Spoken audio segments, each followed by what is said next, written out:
Mirëdita të gjithëve, mirë se erdhët në webinarin tonë Monitorimi dhe sfidat e cilësisë ujrave në Shqipëri, i cili është pjesë e projektit Active Water. Është kënaqësi t'ju kemi sot këtu, me pjesëmarrës si nga institucionet qendrore, lokale, organizata, partnere dhe shoqërisë civile, ekspertë dhe profesionistë që punojnë për mbrojtjen e mjedisit dhe të burimeve ujore. Ky webinar zhvillohet në kuadër të projektit Active Water 2, i cili financohet nga Agjencia Suedeze për Bashkëpunim dhe Zhvillim, SIDA, dhe zbatohet nga Koplan, Bashkëpunimi Vis Albania, COSP dhe platformën Greenal. Qëllimi ynë sot është të ndajmë gjithjet kryesore të monitorimit të trupave ujor, sfidat e identifikuara, si dhe disa rekomandime për përmirësimet e mundshme. Kjo është agenda, do përpiqemi prezantimet të bëjmë sa më shpejt brenda kohës, të përcaktuar që të lëmë sa më shumë pjesë të diskutimeve dhe pjesës të pyetje-përgjigjeve. Para se të vazhdojmë disa udhëzime të shpejta për një eksperiencë sa më të qetë për gjithë pjesëmarrësit, ju lutem bëni mikrofonat gjatë prezantimit për të shmangur zhurmat pa nevojshme. Kamerat janë në dëshirën tuaj, nëse mund t'i aktivizoni ose jo. Chati është i hapur për komente dhe ekipi nga HDH-ja të përpiqet të monitorojë dhe të përgjigjet në kohë reale. Do rekomandoja që nëse keni pyetje shumë teknike apo më specifike, webinari ka një seksion question and answer që mund të shkruani aty dhe do të diskutojmë në fund të prezantimeve. Shkurtimisht, konteksti. Projekti Active Water 2 zhvillohet me synim për të përmirësuar monitorimin dhe menaxhimin e cilësisë ujit në Shqipëri nëpërmjet bashkëpunimit ndërinstitucional, forcimit të kapaciteteve lokale dhe rritjes së ndërgjegjësimit publik. Kjo vjen si një përgjigje ndaj sfidave të vazhdueshme që lidhen me ndotjen, menaxhimin e dobët të ujrave të zeza, presionet urbane dhe gjithashtu dhe ndryshimet klimatike. Ky projekt synon të krijojë një model bashkëpunimi midis shoqërisë civile, institucioneve publike dhe komunitetit. Duke ndërtuar një shoqëri më të drejtë, qëndrueshme, projekti angazhon komunitetet dhe aktorët të cilët kanë vendimmarrje lokale dhe kombëtare dhe përpiqet të nxjisë profesionistët të ndajnë ekspertizat për zgjidhjen e problemeve mjedisore. Siç e tham, bashkëpunimi është thelbi i këtij, kështu që ne punojmë me të gjitha organizatat si kombëtare, si lokale, me institucionet akademike, aktorë sektorit të ujit, por bashkëpunimi kryesor është midis tre organizatave, HDH Foundation si lider i projekti Art Contact dhe North Green Association si partner, ku roli kryesor si lider projektit dhe për pjesën mjedisore e mban HDH Foundation bashkë me North Green Association.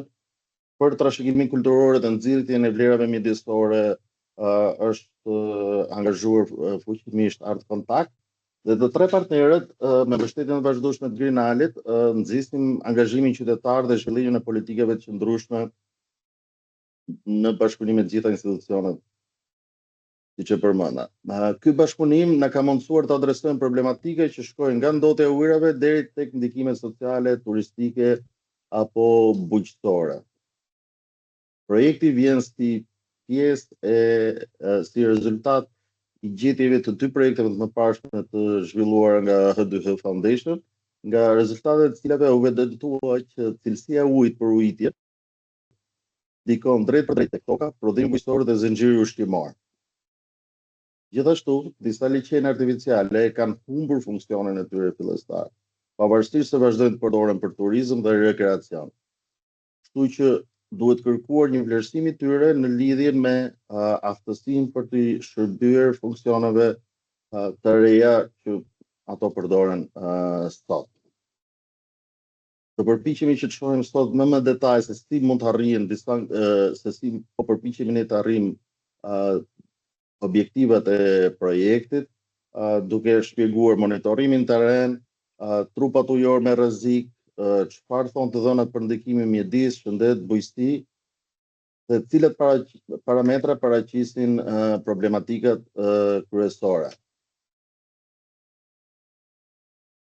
Për të qëndruar brenda kohës dhe agjendës, unë po bëj stop sharing dhe po ja jap fjalën Enkelës Enkela Poro, menaxhere e grantit të projekteve Greenal, për të folur mbi projektin Greenal në tërësi, i cili ndikon në mënyrë cilësore në jo vetëm tek aspektet e ujit, po në shumë aspekte të tjera mjedisore. Enkela, të lutem. Shumë faleminderit Erion. Atëherë uret jeni të gjithë mirë. Siç e tha Erion, unë jam Enkela Poro, punoj pranë Koplan Institutit për Zhvillimin e Habitatit, dhe si pjesë e projektit Greenal jam menaxhere grantesh. Koplan së bashku me Vis Albania dhe me Kozë Albania po zbatojnë projektin Greenal, e cila fokusohet te mbështetja e organizatave mjedisore të shoqërisë civile për gjatë periudhës 2024 deri në 2027 dhe mbështetet nga SIDA me fondet e qeverisë suedeze, siç e përmendi dhe Erioni. Si synim kryesor të këtij projekti është fuqizimi i organizatave mjedisore të shoqërisë civile në Shqipëri për të marrë pjesë të kontribuar në mënyrë aktive në adresimin e sfidave të ndryshme mjedisore, nëpërmjet advokimit, ndikimit në politika dhe monitorimit, duke filluar nga niveli lokal në atë kombëtar, si dhe të kontribuojë në mënyrë efektive dhe direkte në procesin e negociatave për anëtarësimin e NB potencialisht. Deri më tani, ne si projekt mbështesim 41 projekte në të gjithë Shqipërinë, ku janë pjesë 69 organizata. Disa prej këtyre projekteve shtrin fokusin e tyre në nivel kombëtar, disa të tjerë në nivel rajonal, siç është rasti i projektit Active Water 2, dhe disa të tjerë në nivel më lokal, kryesisht në nivel komuniteti.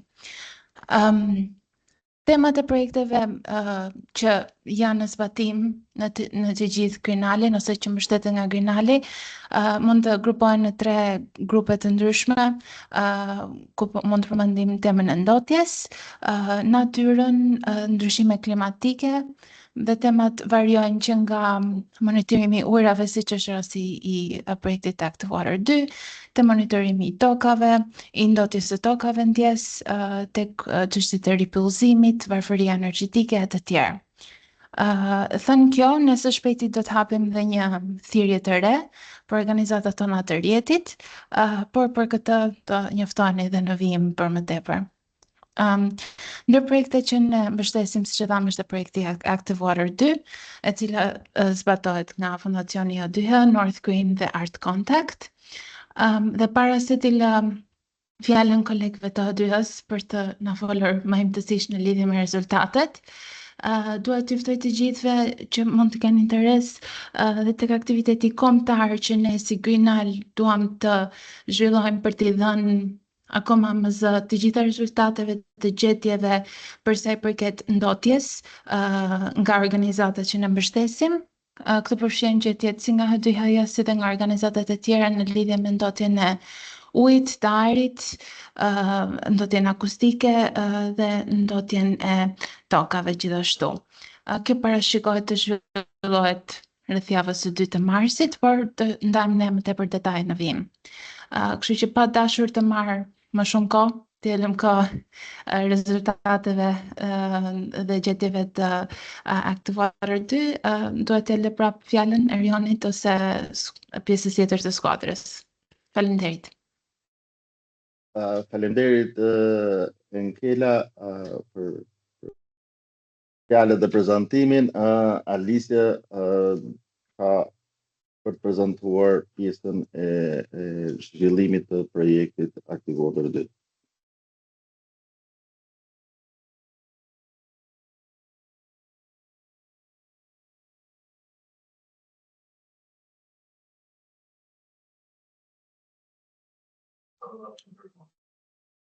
Përshëndetje, unë jam Alicia, jam koordinator projektit Active Water 2.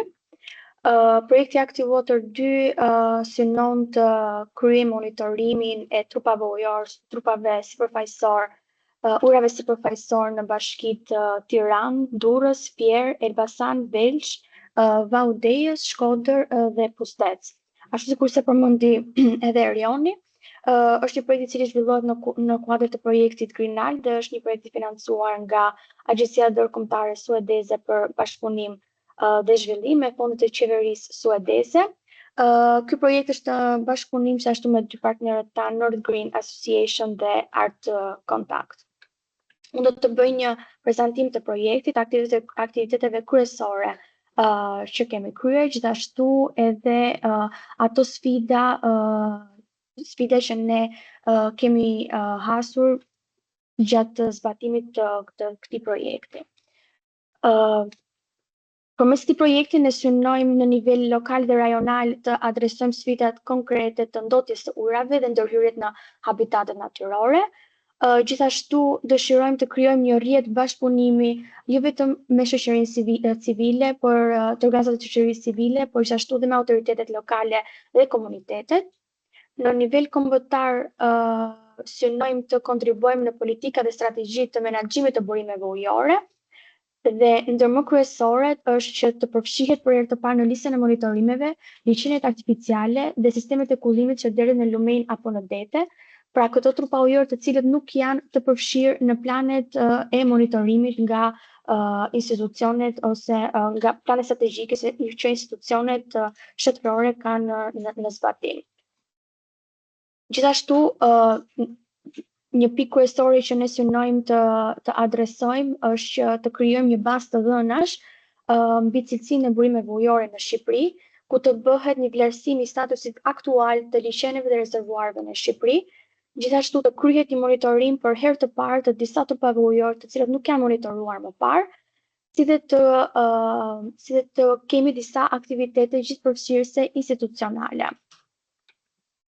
Ndër aktivitetet kryesore mund të përmendim angazhimin e palëve të interesuara, monitorimin e cilësisë së ujit, organizimi i eventeve ndërgjegjësuese, kemi përgatitjen e disa raporteve teknike pas çdo monitorimi të kryer, si dhe në përfundim të gjithë projektit synojmë të organizojmë një konferencë rajonale ku të kemi të pranishëm të gjithë stakeholders, të gjithë organizatat e shoqërisë civile, institucionet, ekspert,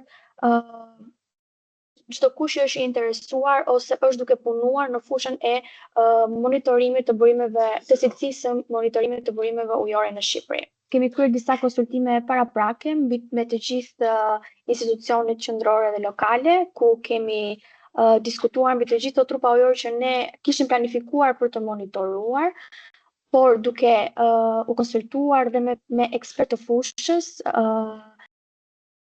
ram dakord që mirëpritëm sa të gjithë sugjerimet që ata bën dhe u fokusuam më tepër në ata trupa ujor të cilët edhe ata kishin edhe këto ekspert kishin interes për t'i përfshirë në monitorim gjatë këtij projekti. Si fillim, ne kishim të përfshirë vetëm 4 bashki dhe në bashkinë Tiranë kishim liçenin artificial të Tiranës, kishim liçenin e Parkut dhe liçenin e Bovillës. Në bashkinë Elbasan kishim liçenin e Funarit dhe të Treganit. Në bashkinë e Fierit u mendua që të përfshihej kanali Roskovec Soxhar ose siç quhet ndryshe Via e Ngjalës.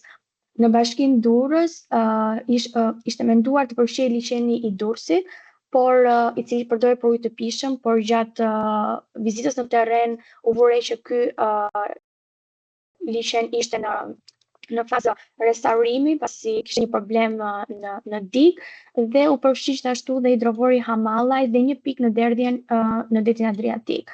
Më pas gjatë konsultime me Bashkinë e Shkodrës, u sugjerua që të përfshihej liçeni i Shkodrës si një liçen me potencial shumë të madh turistik, por gjithashtu dhe për faktin e ekzistencës së një impjanti të trajtimit të ujrave të ndotura urban. Bashkia Vaudejës rezervuari Vaudejës u sugjerua nga Komiteti Kombëtar i Digave të Mëdha si një rezervuar i cili përdoret për prodhimin e energjisë elektrike. Më pas Bashkia e Belqit, ku u përfshi liçeni i Belqit dhe liçeni i Tafanëve, ishte një sugjerim nga prefektura e Elbasanit. Liçeni i Belqit për shkak të numrit të lartë të turistëve që vizitojnë këtë liçen, por më tepër dhe liçeni i Tafanëve, duke qenë se për shkak të problematikave që ky liçen ka, dhe gjatë diskutimeve në prefekturën e Elbasanit, u vure se ishte një liçen me ekspert gjithashtu të fushës të kësaj prefekture. Ky liçen ishte një liçen i cili përmblidhte të gjithë ujërat e ndotura urban. Më pas Bashkia e për kemi përfshirë Bashkinë Pustes, pra liçeni i Presës së Madhe, për shkak se është një zonë me potencial turistik, por gjithashtu dhe pati interes dhe nga ana e bashkisë që të përfshihej. Metodologjia e monitorimit ne kemi menduar që do jenë 2 kampionime për trup ujor në 3 sezone të ndryshme. Monitorimi i parë shkruhet në qershor, monitorimi i dytë u krye në muajin tetor dhe presim të bëjmë dhe pritet që monitorimi i tretë do të jetë në muajin prill. Është kryer një monitorim gjithashtu me droni të gjithë këtyre trupave ujor për të identifikuar ato burime të mundshme të ndotjes, për të bërë vlerësimin e përdorimeve kryesore të ujit, gjithashtu dhe për të parë potencialin turistik dhe identifikimin e atyre komuniteteve të cilët janë të ndikuara apo kanë një ndërveprim direkt me këto trupa ujor. Gjithashtu për pjesën e mbledhjes së të dhënave janë përdorur 2 pajisje, për pajisja Horiba U52 dhe lakmuesit Lakua Twin, të cilët janë të mundësuar nga Kuplan.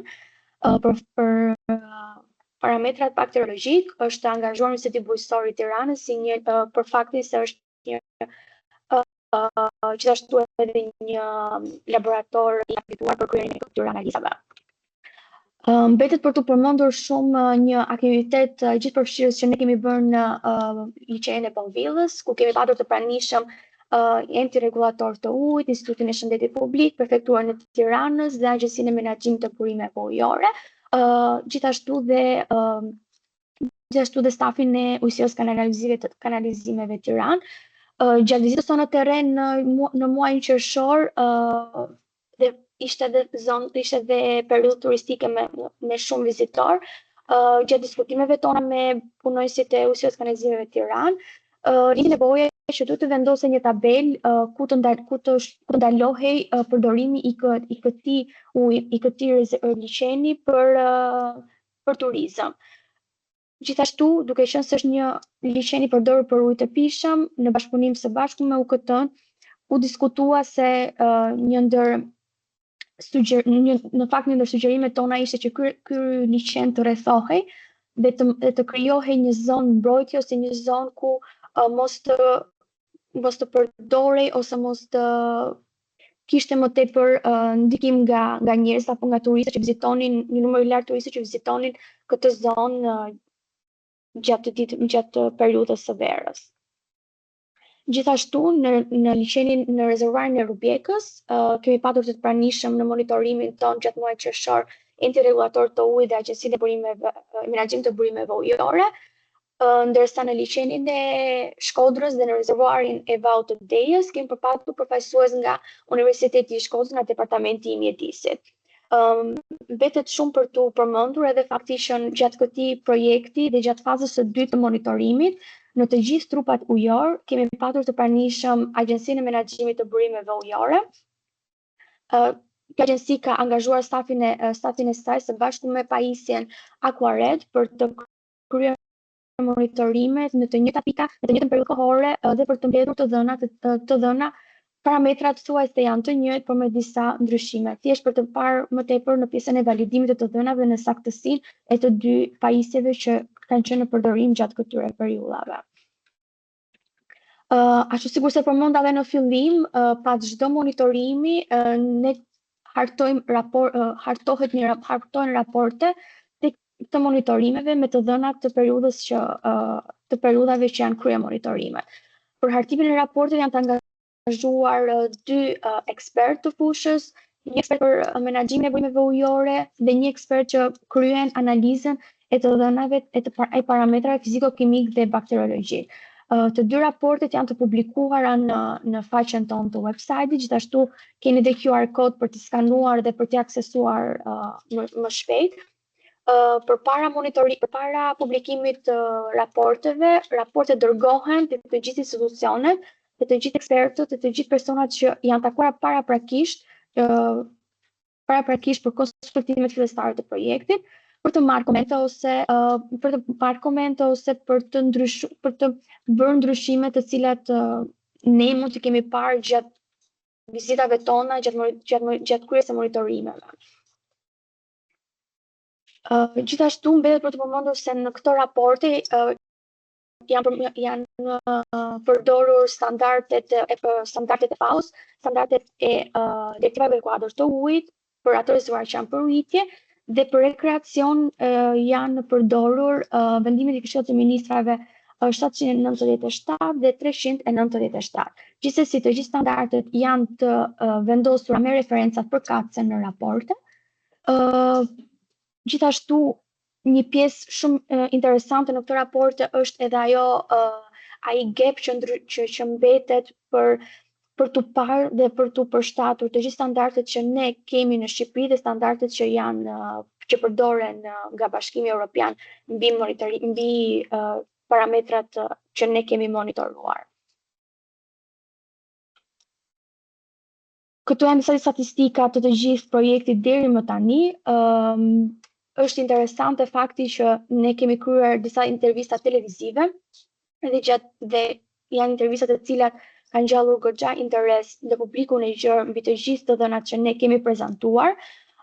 Gjithashtu një podcast të kryer i cili po ashtu ngjalli interes nga të gjithë portalet dhe publikimin e 27 artikujve në portale të ndryshme. Gjithashtu është interesante dhe fakti që kemi patur një angazhim goxha të lartë të femrave në këtë projekt. Është 53% të gjithë personave të takuar janë femra të angazhuara nga komuniteti, nga institucionet, gjithashtu edhe në marrjen pjesë në fazat e ndryshme të monitorimit. Gjithashtu janë 58 institucione të cilat janë kontaktuar për konsultim, jo vetëm për konsultim të listës së burimeve ujore që ne kemi përfshirë, por janë institucione të cilët janë angazhuar në leximin e raporteve, në kthimin e komenteve apo në ndryshime të cilat ata kanë kërkuar që ne të kryejmë në raporte, jo vetëm në parametra, por edhe në specifikimin e përdorimit, arsye të përdorimit të këtyre trupave ujor. Disa shqetësime që ne kemi gjatë diskutimit që kemi patur me fermera apo me stakeholders, persona të cilët janë në përdorim të këtyre burimeve ujore, unë kam listuar disa këtu, por ajo që unë mendoj se është më e rëndësishmja është që ka një mungesë informacioni për cilësinë e ujrave të cilët fermerët kanë në përdorim, kanë në përdorim jo vetëm për ujitje, kanë në përdorim për peshkim, kanë në përdorimin e tyre për aktivitetet rekreative. Problem tjetër që thuaj se ka qenë nga të gjithë fermerët është një mungesë që ata mendojnë se ka mungesa në kanalizime dhe në menaxhim të dobët të ujrave të ndotura. Gjithashtu shprehen se shpesh në sezonet të thata në thatësira ka mungesë të ujit për ujitje dhe shpesh përballen me pasigurinë në furnizimin e ujit për të mbjellat e tyre.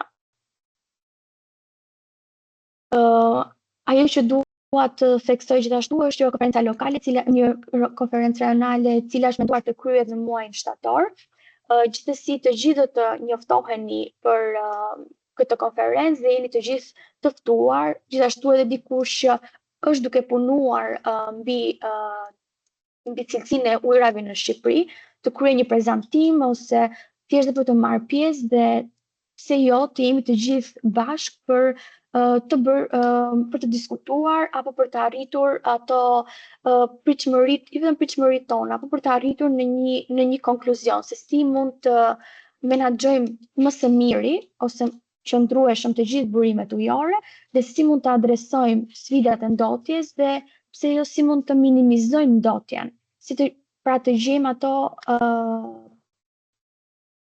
të gjejmë ato solution, se nuk po vjen fjala, të gjejmë zgjidhje, ndjes, të gjejmë zgjidhje për një menaxhim sa më të qëndrueshëm të burimeve ujore në Shqipëri. Shumë faleminderit dhe mendoj se fjala tani është për Erianin.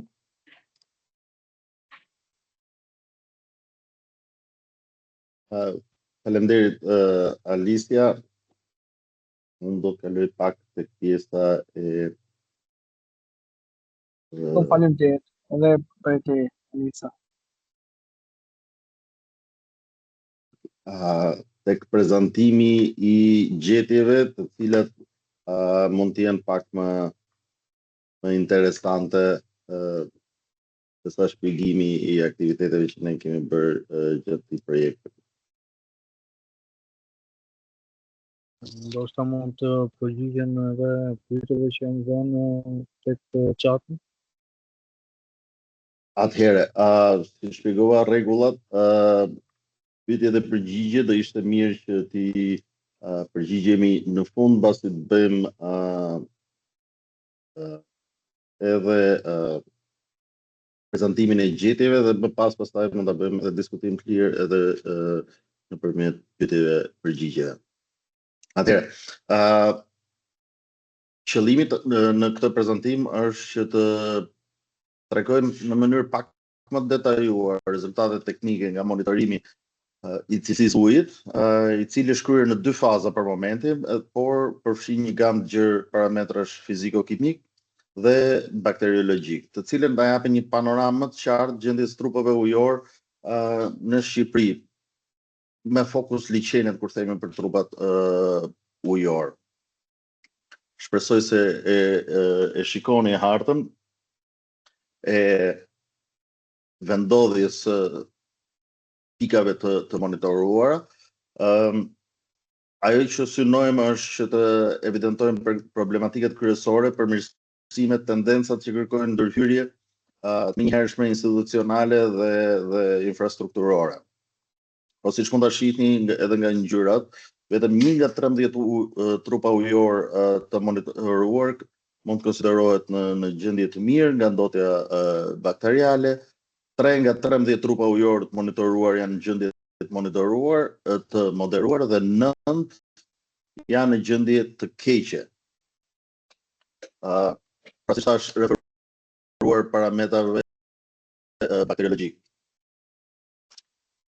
të cilët u matën gjatë fazës parë.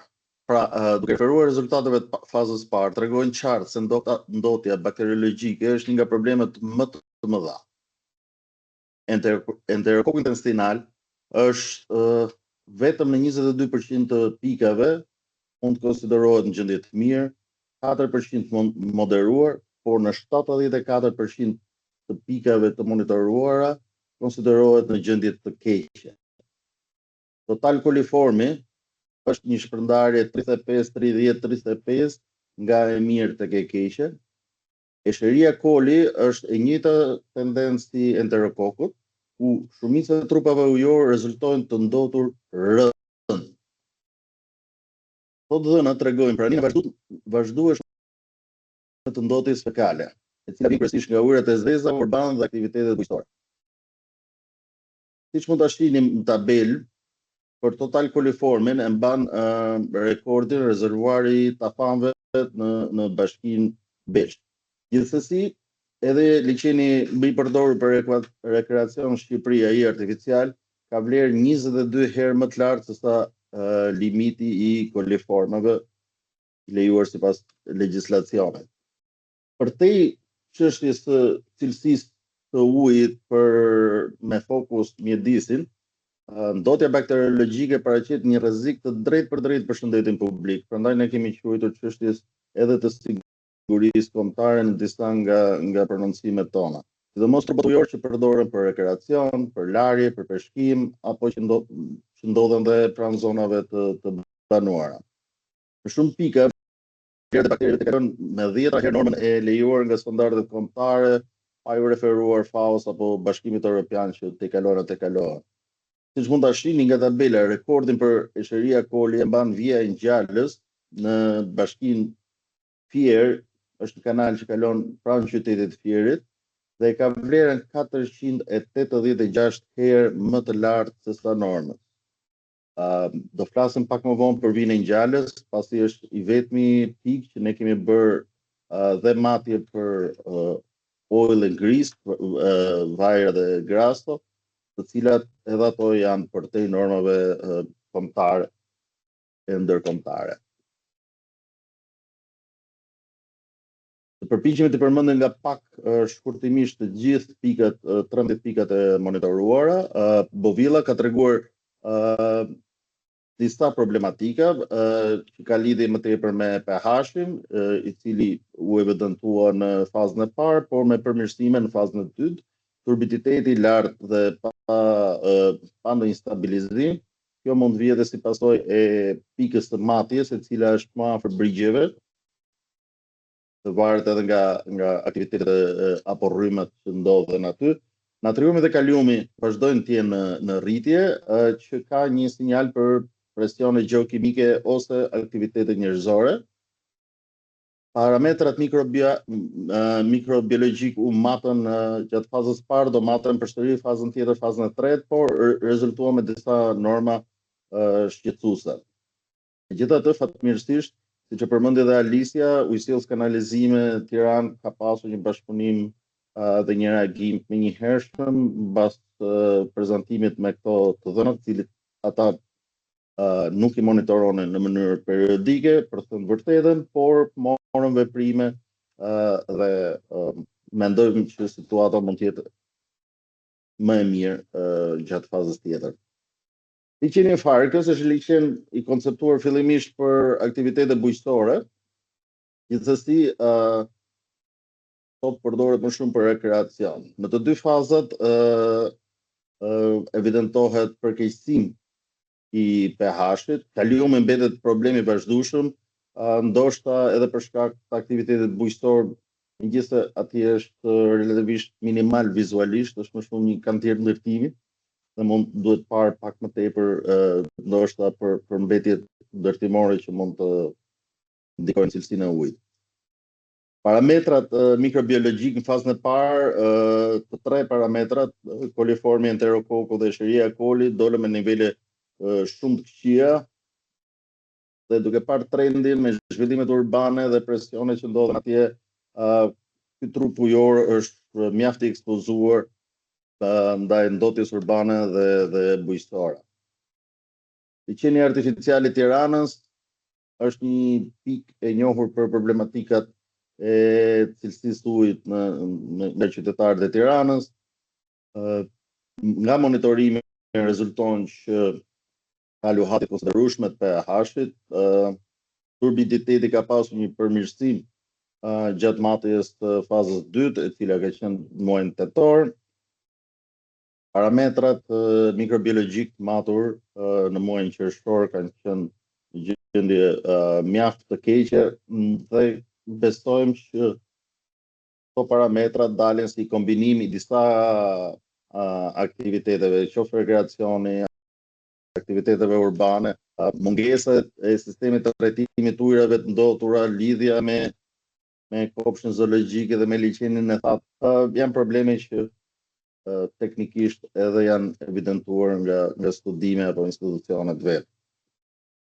Liçeni Tafanve në Bashkinë e Belshit është një nga shembujt më ekstrem të ndotjes. Nuk themi vetëm që turbiditeti kalon norma shumë larg kufive prej 476 NTU.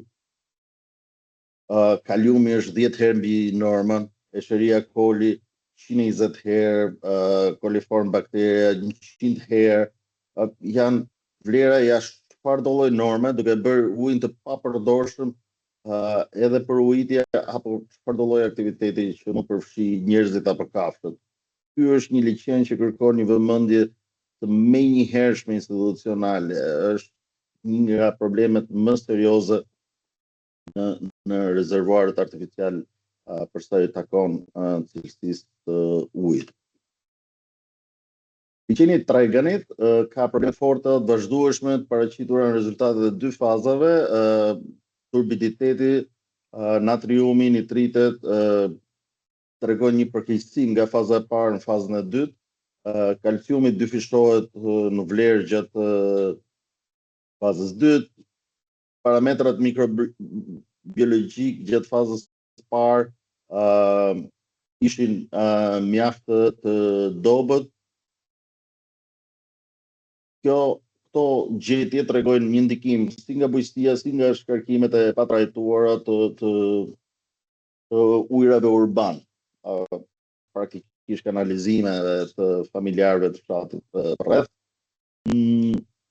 Gjatë fazës dytë duhet të theksuar që niveli rezervuar ra goxha, kështu që u krye vetëm një matje tek pjesa që kishte ujë, duke marrë në konsiderat edhe këtë fakt. Vija e Ngjallës, kanali Roskovec Hoxhar, është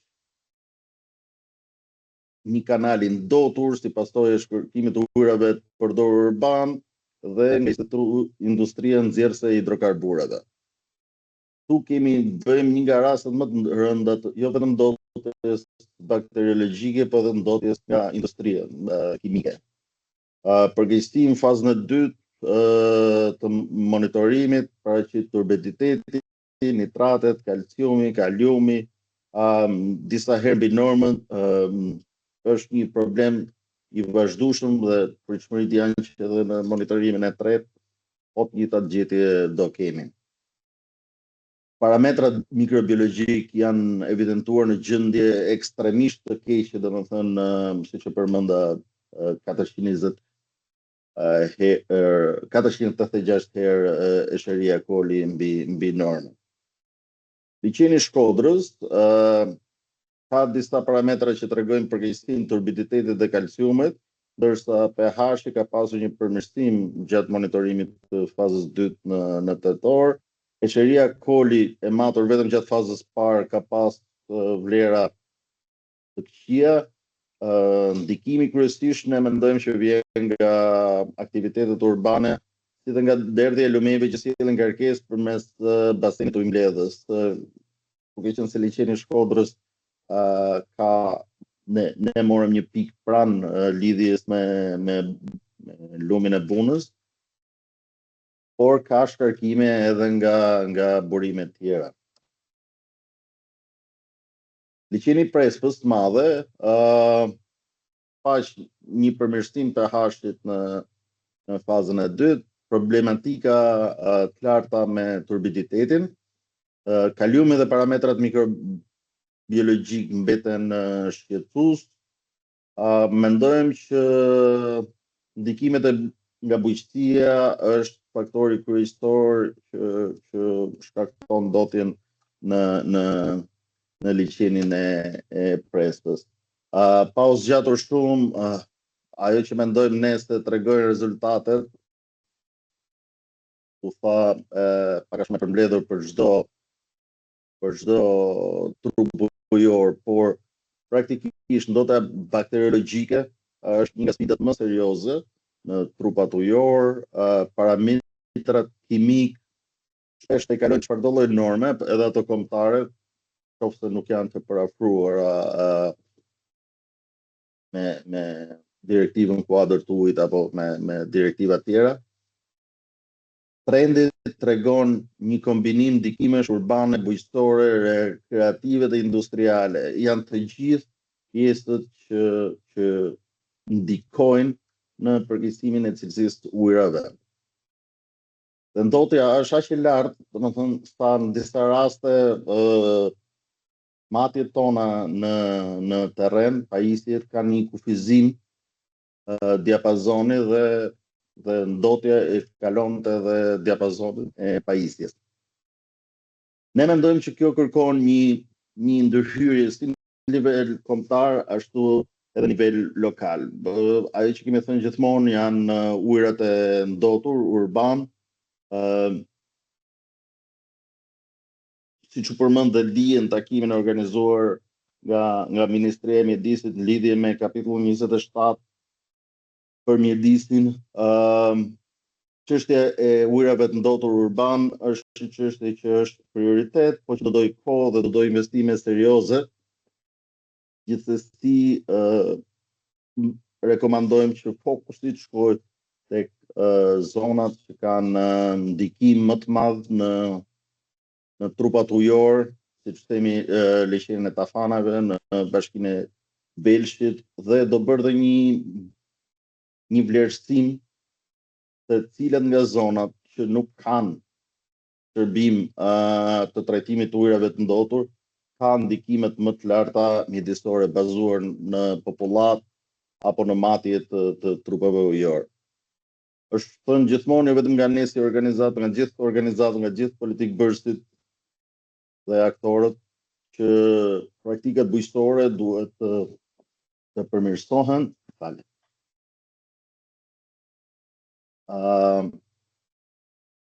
Por duhet bërë edhe nëpërmjet trajnimit dhe mbështetjes të fermerëve që të kenë metoda më të mira dhe më të qëndrueshme. Forcimi, monitorimit dhe zbatimit të ligjit, ai çfarë ne kemi vënë në re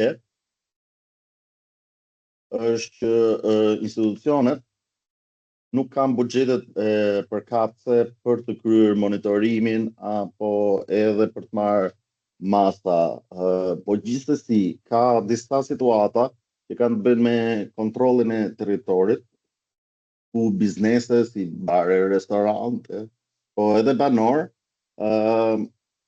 nuk kanë gropa septike apo ndonjë trajtim të ujit dhe derën direkt në trupa ujor si pren, kanale, liçene e tjerë. Në të tilla raste duhet marrë masa edhe nëpërmjet vendosjes gjobave dhe masave tjera administrative. Po para se të vendoset gjoba, duhet një ndërgjegjësim e publikut. Ne si organizat jo fitim prurues të shoqërisë civile bashkë me partnerët tanë luajmë rolin ton, do një vëmendje më të madhe, më të shtuar në lidhje me rritjen e ndërgjegjësimit, duke me përfshirjen e shkollave, por kërkon edhe një transparencë më të madhe për gjetjet dhe informacionet që të jenë në platforma publike.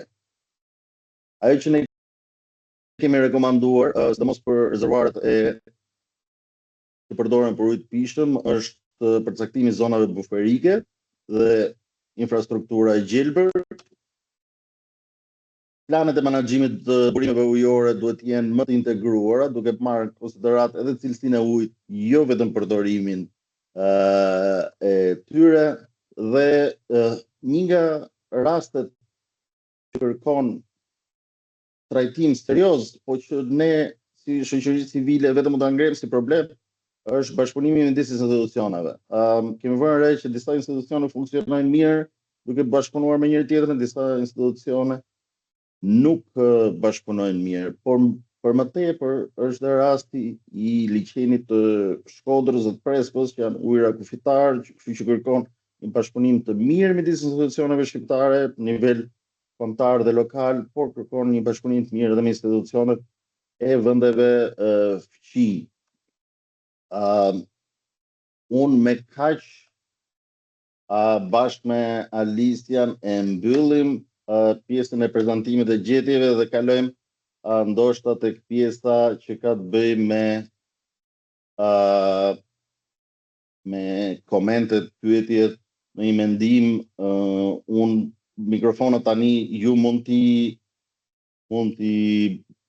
hapni edhe vetë, gjithsesi do ju kërkoja që ngrini dorën të merrni një aprovim para se filloni të flisni në mënyrë që ta dëgjojmë njëri tjetrin.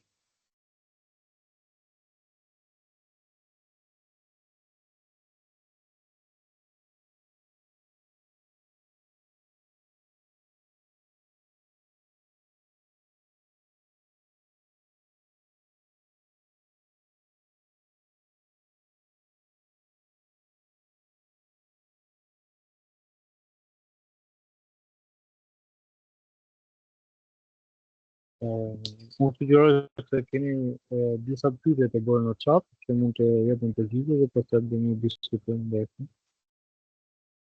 Okej, faleminderit Edi. Atëherë Ariana Novani pyet Cili institucion ka për detyrë të kryejë monitorimin e cilësisë së ujit në këto rezervuare dhe kush është kuadri ligjor për monitorimin e cilësisë së ujrave në këto rezervuare dhe kontrollin e këtij monitorimi? Si mendohet në të ardhmen që të kryhet në mënyrë të rregullt ky monitorim dhe çfarë frekuencë? A do të ketë një fazë të dytë zhvillimi i projektit në të ardhmen, sidomos në drejtim të problematikës së procesit të analizës të ndikimenteve në këto rezervuare? Faleminderit zoti Jovani. Po përgjigje nga fundi, shpresoj që të kemi një fazë tjetër për këtë projekt.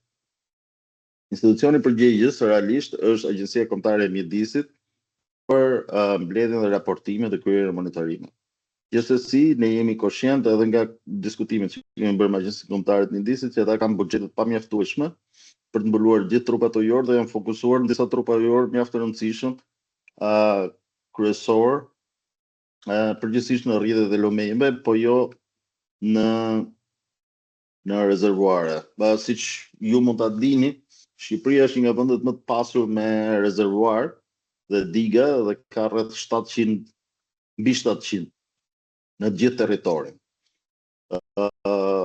Ka një kosto relativisht konsiderueshme, ajo që ne mendojmë të japim si rekomandim tek konferenca që u përmend pak më parë është që përdoruesit, koncesionarët, pronarët, janë ata që janë detyruar të kryejnë këto matje sipas kërkesave të legjislacionit fuqi, dhe Agjencia Kombëtare e Mjedisit është detyruar që të publikojë këto dhëna nga pjesa e vetë monitorimit të koncesionarëve apo përdoruesve.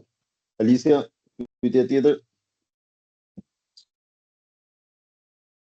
Atëherë unë po bëj bashkë dy pyetje duke qenë se janë të shkurtra. Sa pika monitorimi janë marrë për trup ujor? Përzgjedhja është kryer nga rëndësia apo problematika? Atëherë janë marrë 2 pika monitorimi për trup ujor, përveç liçenit të Shkodrës, liçenit të Presme, të cilët kanë vetëm nga 1 pikë monitorimi. Përzgjedhja është kryer nga rëndësia apo problematika? Përzgjedhja është një kombinim gjithashtu rëndësi dhe problematik. Për rëndësinë, normalisht liçeni i Shkodrës, liçeni i Presmës, liçene që janë kufitare, dhe problematika nga sugjerimet e marra apo nga diskutimet me ekspertë dhe përfaqësues të prefekturave, bashkive apo institucioneve qendrore, disa rezervuar ose liçene janë përzgjedhur edhe nga problematikat të cilët këta përfaqësues nga institucionet menduan se kanë. Dhe pas kryerjes së monitorimeve dhe është vërtetuar që disa nga këto liçene kanë problematikat e tyre, sidomos bakteriologjike, ku në disa nga këto liçene kemi vënë re dhe derdhje të urave të ndotura urban. Si të themi, ky projekt dhe këto të dhëna që ne kemi mbledhur dhe monitorimet që janë kryer kanë vërtetuar të gjithë ato mendime ose hipoteza të cilët përfaqësues ose ekspertë që ne kemi takuar në fillim të projektit janë vërtetuar të gjithë ato mendime që ata kanë patur. Pra, mund të themi që është nga rëndësia po dhe nga problematikat që këto liçene kanë.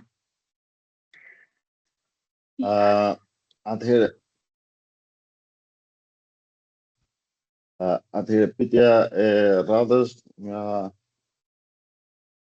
profesorisha edhe imja, Angeleta Gjinali, ju lutem konfirmoni nëse marrja e mostrës është kryer nga një laborator i akredituar për marrjen e mostrës. Akreditimi për këtë proces është thelbësor. Nuk i referojmë akreditimin për të kryer analiza laboratorike, sepse doli qartë. Marrja e mostrave është marrë nga ekipi H2H Foundation. Vlen theksohet që marrja e mostrave nuk është një procedurë e re për ekipin ton.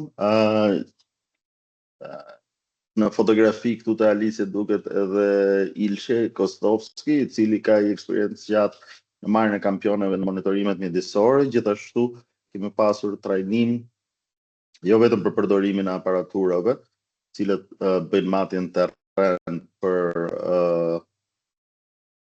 matjen e parametrave fiziko-kimik nga përdoruesi dhe nga Koplani, i cili ka siguruar pajisjet, por edhe nga Universiteti Bujqësor për marrjen e kampionëve. Mbasi u siguruam që Universiteti Bujqësor konfirmoi që ne mund t'i merrnim vetë kampionet për të ulur kostot e projektit dhe për të shtuar numrin e liçeneve, ne rënë dakord me Universitetin Bujqësor që mund të mblidhin vetë kampionat për duke siguruar rezultatet pranueshme. Gjithsesi vlen të theksohet që norma shumë të larta të marrjes të rezultateve të kampionëve të i kalojnë çfarë do lloj gabimi që mund të ketë në procedurën e marrjes kampionëve. Gjithsesi Zysh Geleda po të quaj unë nëse do kishte një koment, një sugjerim, do ta mirëprisja, domethënë ju më ta hapni mikrofonin dhe vetë besoj. Përshëndetje Erion, nuk e di nëse dëgjohet. Dëgjohet? Shumë mirë, po shumë mirë. Unë ju përshëndes dhe ju falenderoj për një punë kolosale të bërë. E kam ndjekur me shumë vëmendje dhe pjesën e parë dhe pjesën e dytë dhe për këtë në fakt më ka informuar enti rregullatori i ujit dhe Agjencia Kombëtare ose Agjencia e Menaxhimit të Burimeve Ujore. Edhe faleminderit shumë që keni përfshirë gjithë këto aktor, sepse pak projekte e bëjmë për fshirjen e aktorëve, meqense është projekt i vogël e kisha fjalën. Unë këtë e kam një problem kombëtar, nuk është me juve, është me të gjithë. Ne nuk kemi një laborator i cili është i akredituar për marrjen e mostrës. Marrja e mostrës është një gjë shumë e rëndësishme.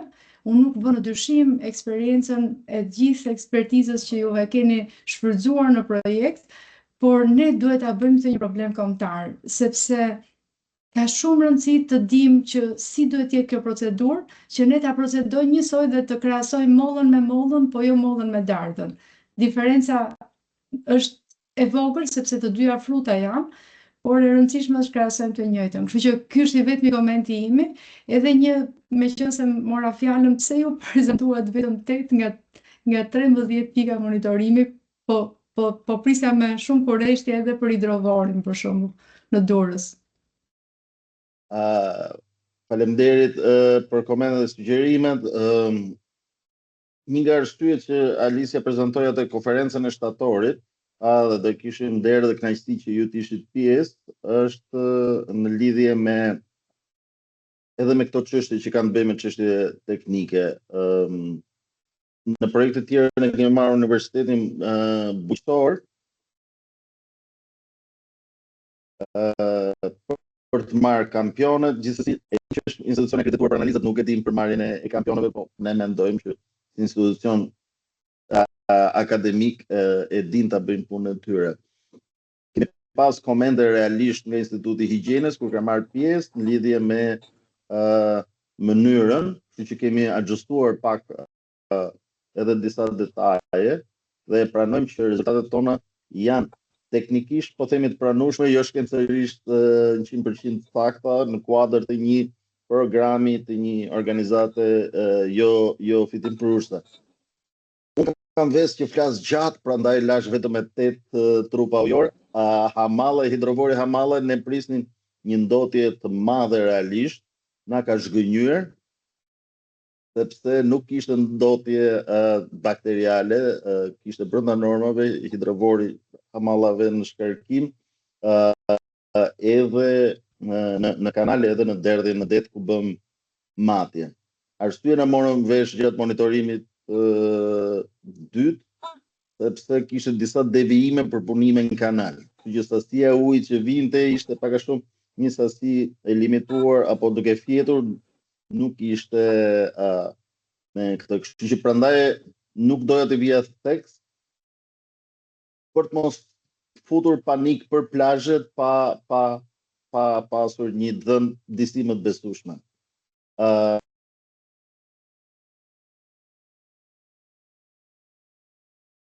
Po, zonja Adhamet, lutem. Përshëndetje gjithë, ndjes që nuk kam kamera sepse jam në një takim dhe nuk e hap dot. Faktikisht do desha thjesht për informacion, meqense Enkelida e ngriti problemin e akreditimit, nisur nga çfarë është publikuar në faqen e akreditimit, janë 2 laboratorë privat të cilët janë të akredituar për marrje mostrash, është Alpha Studio dhe ECAT. Nëse do keni mundësi që të bashkëpunoni me ta, të paktën për të shmangur këtë pjesën të themi gabimit në marrjen e mostrës. Ata duke qenë të akredituar kanë mundësinë edhe t'ju ofrojnë të themi atë pjesën e pasigurisë së analizës në momentet kur ju bëni një marrje mostre të rregullt sipas procedurave, si për pjesën e fiziko-kimikëve, në indikatorëve fiziko-kimik, ashtu dhe për mikrobiologjin. Të dy laboratorët e kanë pjesën edhe të enterokokut edhe të këtyre elementeve që juve faktikisht mikrobiologjia për pjesën që juve keni analizuar. Pjesa tjetër do të isha unë ndoshta të tërheq pak vëmendjen. Pjesa e mikrobiologjisë në pjesën bregdetare kuptohet është më shumë e lidhur me përdorimin e ujit për larje. Pastaj për ujin e pishëm nuk është e rekomanduar që të jetë vetëm në pjesën e bregut, marrja për mikrobiologjin. Duhet merret edhe më thellë, sidomos tek rezervuarët të cilët përdoren për qëllim të ujit pishëm, siç ishte bovilla. Kuptohet, ky indikator është mjaft i rëndësishëm, por ka dhe elemente të tjerë që duhen vlerësuar në cilësinë e ujit. Përveç atyre që juve përmendët, pra fiziko-kimikët, është e mirë që të vlerësohen edhe metalet e rënda. Pasi ndotja nuk është vetëm të themi nga nutrientët apo nga shkarkimet e ndotjeve që vijnë për shkak të urbanizimit që ndodhet afër këtyre trupave ujor që juve keni marrë në shqyrtim, por edhe nga pjesa industriale, e cila është e padukshme, nga që asnjëri nuk e kupton që të gjitha ato pak industri që ne kemi, pavarësisht se nuk janë në nivele shumë kritike, po që janë të ndjeshme për sa i përket pjesës së ndotjes tek metalet e rënda, siç janë pjesa e ujrave të minjerave, të shkarkimit të minjerave, apo të industrisë të përpunimit metaleve, të cilës sjellin tek këta trupa ujor me dashje apo pa dashje atë që quhet ndotje edhe mjaft e rrezikshme, jo vetëm për speciet ujore, por edhe për njerëzit të cilët përdorin këto ujëra. Kështu që unë do t'ju sugjeroja që ta rrisni gamën edhe me qenë se keni laboratorin e Universitetit Bujqësor dhe ata i realizojnë dhe janë të akredituar edhe për këto elemente të cilësisë së ujit. Falenderoj Emirieta, një nga arsyet kryesore që kemi ftuar Grinalin është të kuptoj që projekte të mira pa buxhet nuk ka. Kështu që dëgjojmë dhe donatorët dhe menaxherët e projekteve për kostot që kanë të bëra me zbatimin e projekteve. Gjithsesi kjo është një nga arsyet pse plani monitorimit kombëtar të ujërave është gjithmonë me më pak pika dhe me më pak informacion. Sepse në çdo vit Agjencia Kombëtare e Mjedisit, pavarësisht se është institucioni përgjegjës, merr gjithnjë më pak fonde për kryerjen e monitorimit të saktë edhe të vlerësuar të gjithë trupave ujor. Programi i tij, nëse juve shikoni në faqen e agjencisë, është një program i cili ka gati 30 faqe, ku përfshihen të gjithë trupat ujor, jo vetëm pjesa e lumejve apo liçenet që juve përmendët, por ka dhe rezervuaret, ka edhe pjesën e lagunave, ka dhe pjesën bregdetare, që do të thotë janë të gjithë trupat ujor të përfshirë në këtë program, por buxheti i limituar i tyre është gjithmonë edhe më i vogël. Shumë e drejtë Emirieta,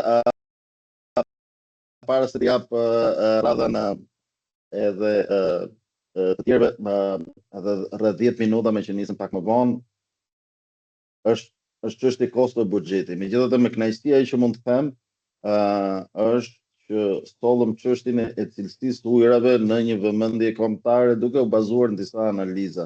Ne kemi thënë dhe në raport që analizat janë bërë në laborator të akredituar, marrja kampionave, procedurët e tjera është bërë nga ekipi i Hedye Foundation. Kështu që ne pranojmë komente mbi vlera.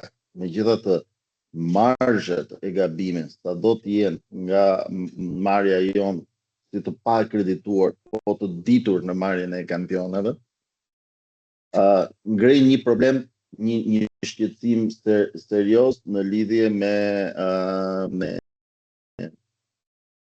çështjen e monitorimit të ujërave dhe shohim që edhe nga mediat, edhe nga institucionet ka pasur vëmendje. Para se të kaloj Enkeles, Anisa Petroshi në 11:15 do i kërkoj le ta mbyllim sepse edhe nuk kemi më kohë të mjaftueshme nga Teams. Përshëndetje, faleminderit për prezantimin, ishte shumë interesant. Unë thjesht doja të pyesja nëse ka ndonjë tendencë për të vlerësuar gjendjen trofike të ujërave dhe më shumë për të kuptuar nëse po shkojmë drejt eutrofikimit apo jo. Kryesisht kjo për trupat që janë të vegjël në sipërfaqe, sepse është e kuptueshme që liçeni i Shkodrës nuk është ka këtë lloj tendence. Unë në 2021 kam pasur temë diplome liçenin e Belshit dhe kam bërë një vlerësim të eutrofikimit të këtij liçeni, duke bërë matje të oksigjenit të tretur, të nitrateve, fosfateve dhe kishte një prirje duke krahasuar dhe me të dhënat që kam gjetur në literaturë më përpara, kishte një prirje që po shkonte drejt eutrofikimit dhe jam kurioze të di se si ka qenë historia e këtij liçeni, po jo vetëm dhe trupave të tjerë ujor. Faleminderit Anisa, raportet I kemi çuar në chat, gjithashtu gjendën në faqen e H2 Foundation, nëse ju mund të na jepni të dhënat tuaja që keni bërë mati gjatë periudhës diplomës, do ta vlerësoni maksimalisht, kështu që ne mund të bënim një krahasim dhe një trend specifik për liçenin e tafanave në Belsh. Shumë faleminderit, mbetemi në kontakt për çdo shkëmbim informacion të ardhmen. Enkelat, lutem. Ndjes pa mbajtur shumë thjesht për diçka shtesë përveç asaj që tha Ariani për sepjet monitorimit, jemi në dieni që 2 pika mund të mos jenë mjaftueshëm për një trup e të tjerë, mbetet për të thënë që në çdo rast të monitorimit të organizatave, si për rastin e Active Water 2, po dhe për organizatat të tjera që bëjnë monitorimin e ujërave të paktën nëpërmjet krynalit, mbetet për të thënë që qëndron si një monitorim alternativ.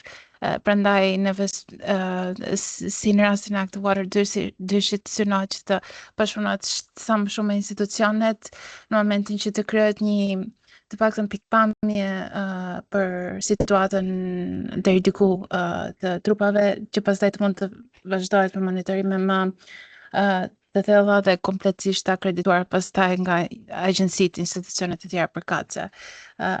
Por thjesht kjo është si shtesë nga ana ime, por si e trajtuan me kolegët. Faleminderit. Ju lutem.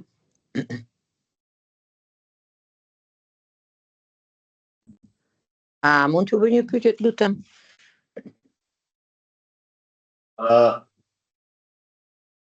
Po, shqiptime, ju keni pyetje në lidhje me metodologjinë e përdorur dhe standardet. Alicia, lutem, përgjigjesh? Po, atë metodologjia analiza biologjike, metodologjia klasimit bazohet në parametra. Atëherë, ashtu siç përmenda edhe në prezantimin tim, ka një mungesë të standardeve të përdorura apo ligjeve specifike që për parametrat ose standardet që duhet përdorur për vlerësimin e gjendjes cilësisë së ujit, si për rezervuar që përdoren, liçenet që përdoren për ujitje, ashtu edhe për ato që përdoren për rekreacion.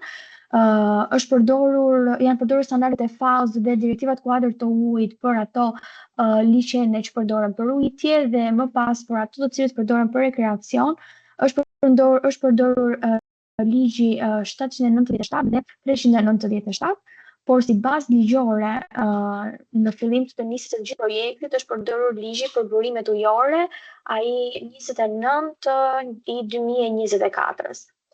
Kemi hasur dhe në vështirësi shumë në pjesën e krahasimit të standardeve ose klasifikimit të cilësisë së këtyre rezervuarve, por ka qenë gjithashtu dhe diskutim si në Ministrinë e Bujqësisë dhe Zhvillimit Rural për mungesën e këtyre standardeve, po ashtu edhe me shumë institucione të tjera që ka një mungesë të standardeve të përdorura që duhet të përdoren për të klasifikuar cilësinë e këtyre trupave ujor. Mund t'ju bëj një sugjerim, lutem, tek nuk është ligji 797, po është vendimi I Këshillit Ministrave, po kjo s'ka rëndësi. Po, këmnoja. Jo, ligji është 29 I 2024-s, baza që ne kemi ndërtuar të gjitha projekte. Mirë. Të kuptoj. Bazuar në vendimin e Këshillit Ministrave 797, jo vetëm numri I kampionimeve, por edhe periodiciteti I marrjes kampionëve, është më i lartë se sa ajo që keni marrë dhe duhet bazuar për të krahasuar me normën, duhet bazuar në metodologjinë e percentileve 90 dhe 95. Besoj që ta keni në, si me thënë, në referencë, që ta keni parasysh në klasifikime në herë të tjera, sepse me sa shoh keni bërë vetëm krahasim të një marrje mostre me një normë, në fakt duhen shumë mostra për të bërë percentilet, edhe për të vendosur pastaj për klasifikimin. Faleminderit për komentin. Do të bëja me di para se ta mbyllja që të gjithë informacionet që ne kemi do i bëjmë share me njëherë me mbylljen e këtij webinari. Gjithashtu edhe raportet ku përcaktohet standardet e përdorura dhe tjera.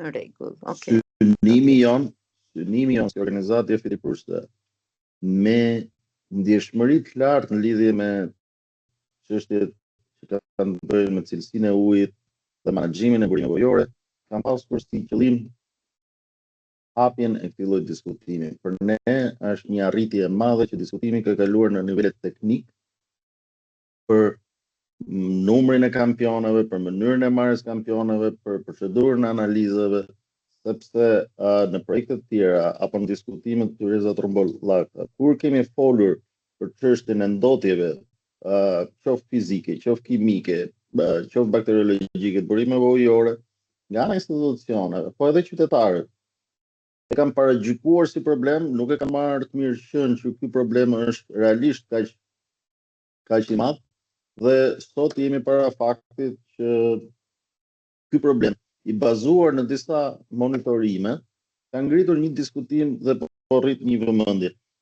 Detyra jonë si shoqëri civile është që ta vazhdojmë ta mbajmë këtë vëmendje të publikut dhe të institucioneve dhe çfarëdo lloj mësimi që nxjerrim ne nga kjo do përpiqemi ta ndajmë me të gjithë. Duke ju falendëruar për kohën dhe interesin në question and answers, nuk patëm komente, gjithsesi adresat tona të emailit dhe kontaktet i keni për çfarëdo rasti na pyesni